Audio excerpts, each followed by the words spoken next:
Me Sunita Bulkul cooking with Sunita Bulkul आपल्या YouTube चॅनलवर तुम्हाला सगळ्यांचं खूप खूप स्वागत आहे। आज आपण ना एकदम मस्त असा गावरान बेत करतोय, तो म्हणजे मोड आलेल्या मठाची उसळ। ती पण काळ्या मसाल्यातली खूप छान टेस्टी बनते। हे ना एकदम गावरान पद्धत दाखवलेली मी जे आमच्या गावाला बनवतात ना, एकदम तशी बनवून दाखवलेली आहे। चला तर मग रेसिपीला सुरुवात करू। हे बघा, इथे मी ना एक कांदा ठेवलेला आहे भाजायला। आता आपल्याला कांदा भाजून घ्यायचा आहे। त्याचबरोबर खोबऱ्याचा तुकडा घेतलेला एवढा, तो पण भाजून घ्यायचा आहे। छान मस्त असं भाजून घ्यायचं आहे। हे बघा, आता नाही ते खोबरं पण छान असं भाजलं गेलेलं आहे। कांद्यापेक्षा खोबरं लवकर भाजतं।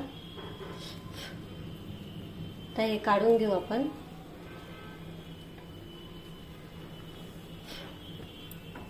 थंड होऊ देऊ थोडं। गॅस बंद करते।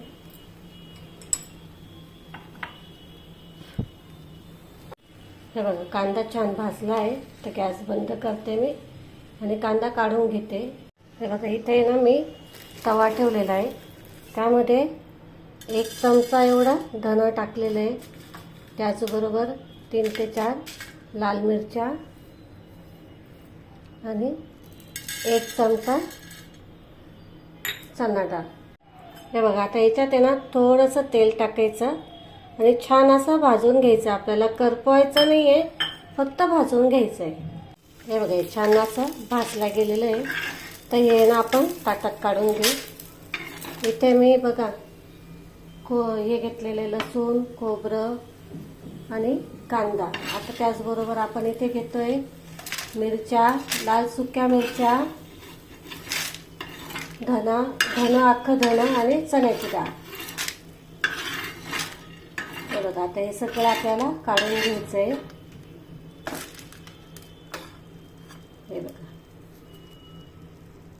तेथे घेतलेली कोथिंबीर, अद्रकचा तुकडा घेतलेला एवढा 1 इंच अद्रक। ते सगळं आपल्याला बारीक करून घ्यायचं आहे। तुमच्याकडे जर पाटा वरवंटा असेल त्याच्यावर केलं तर एकदमच छान, नसेल तर आपलं मिक्सर असतंच, मग मिक्सरमध्ये केलं तरी चालतं। हे बघा, छान मस्त इथे मसाला बनवून तयार झालेला आहे आपला, बघू शकता। हे बघा, मी इथे ना तेल घेतलेलं आहे, 2 चमचे तेल घेतलेलं होतं। आता हा जो मसाला केलेला आहे ना आपण, हा याच्यात टाकून घ्यायचा आपल्याला।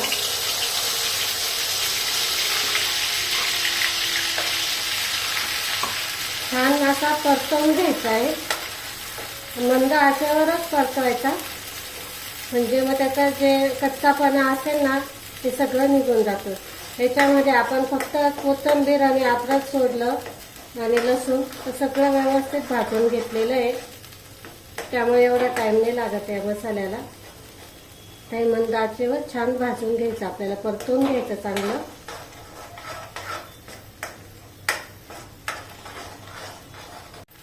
हे बघा, छान परतवलं गेलेलं आहे, खूप छान सुगंध येतोय बघा मस्त। इथे मी गरम मसाला घेतलेला आहे, हा घरगुती मसाला आहे, तुमच्याकडे जो असेल तो घ्या। इथे मी 3 चमचे घेतलेले आहेत, जे आपले मिसळीच्या डब्यातले असतात ना ते चमचे। बघा, हे 3 चमचे घेतलेले आहेत। तुम्ही तुमच्या आवडीनुसार तिखटचं प्रमाण टाकू शकता। त्याचबरोबर आपल्याला थोडीशी हळद टाकायची आहे। इथे हळद टाकते, काही छान परतवून घ्यायचं आपल्याला।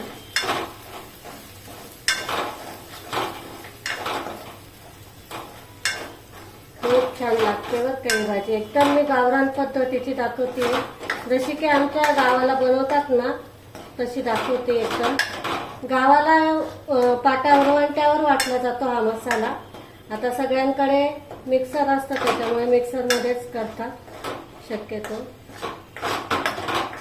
हे बघा, आता याच्यामध्ये आपल्याला थोडंसं पाणी टाकायचं आहे मसाले जळू नये म्हणून। आता मी मिक्सरच्या भांड्यातच पाणी टाकलेलं आहे, थोडंसं तेच टाकायचं थोडं।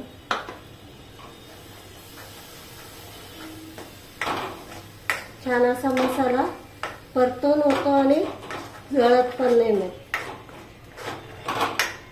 हे बघा,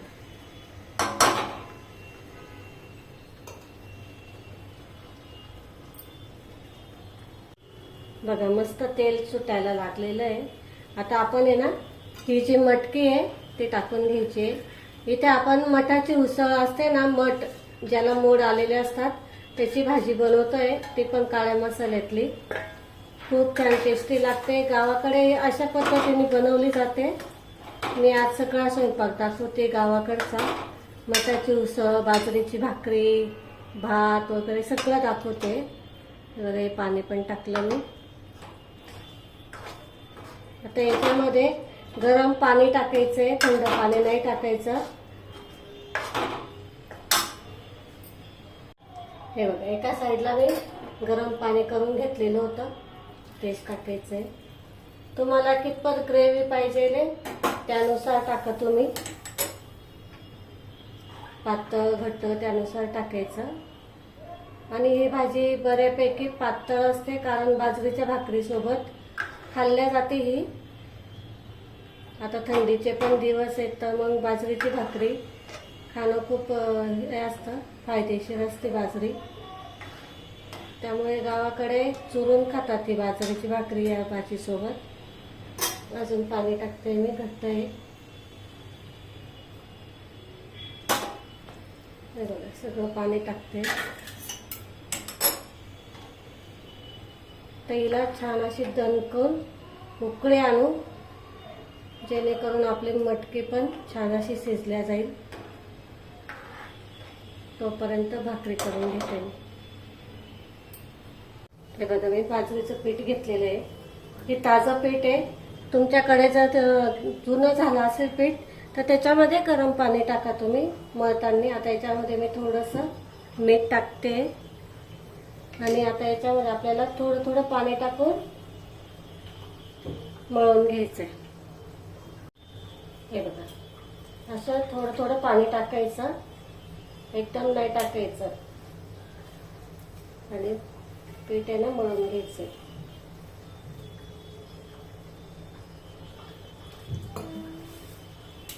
बाजरीची भाकरी हिवाळ्यामध्ये खूप छान असते.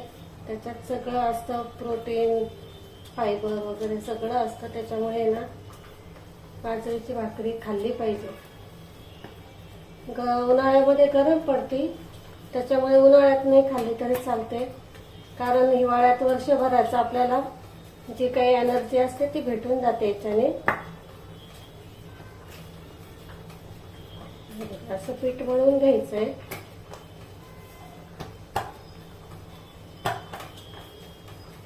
जेवढं तुम्ही पीठ मळणार ना तेवढी छान भाकरी येते. त्यामुळे पीठ थोडंसं व्यवस्थित मळा, म्हणजे मग असे त्याला हे पण जात नाही, चिरा जात नाही, मस्त भाकरी फुटते पण. अशी करून घ्यायची. थोडंसं पीठ टाकायचं खाली आणि थापून घ्यायची. हे बघा अशी.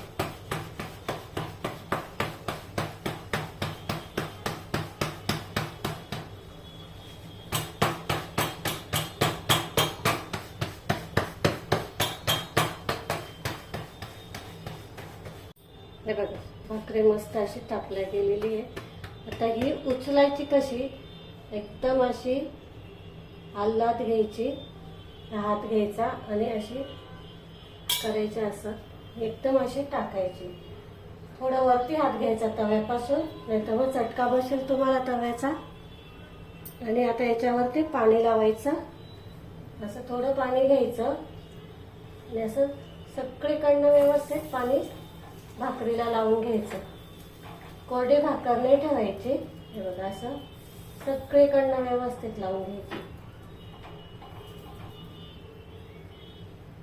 एखादा मिनिट राहू द्यायचं फक्त आणि मग पलटी करायची ती.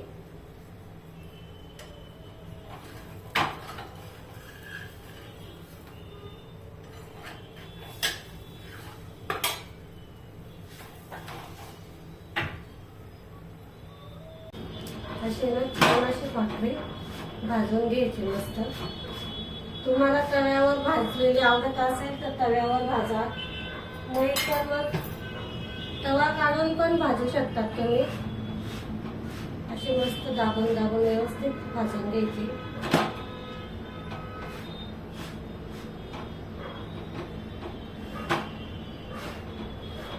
कोणी म्हणतं की गॅसवर भाकरी भाजू नये, तवा काढून मग अशी भाजून घ्यायची व्यवस्थित.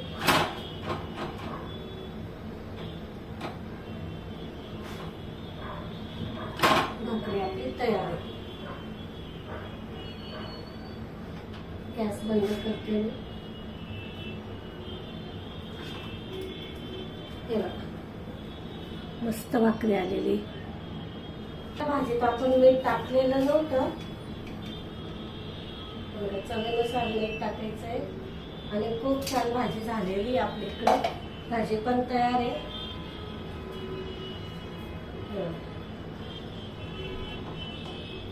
मस्त झालेली बघा. भाजीचा कलर बघा किती भारी आलेला आहे. मस्त झालेली भाजी बघा. आता आपण इथे ना भाकरी, पापड आणि कांदा लिंबू घेऊन घेतलेलं आहे. तर इथे मी भात ठेवते.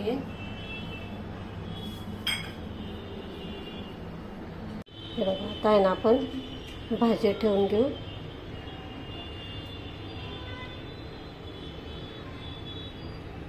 हे बघा, काय मस्त झालेली भाजीचा कलर वगैरे तर बघा तुम्ही, एक नंबर लागते बरं का. आणि एकदम म्हणजे पारंपरिक पद्धत दाखवली मी तुम्हाला.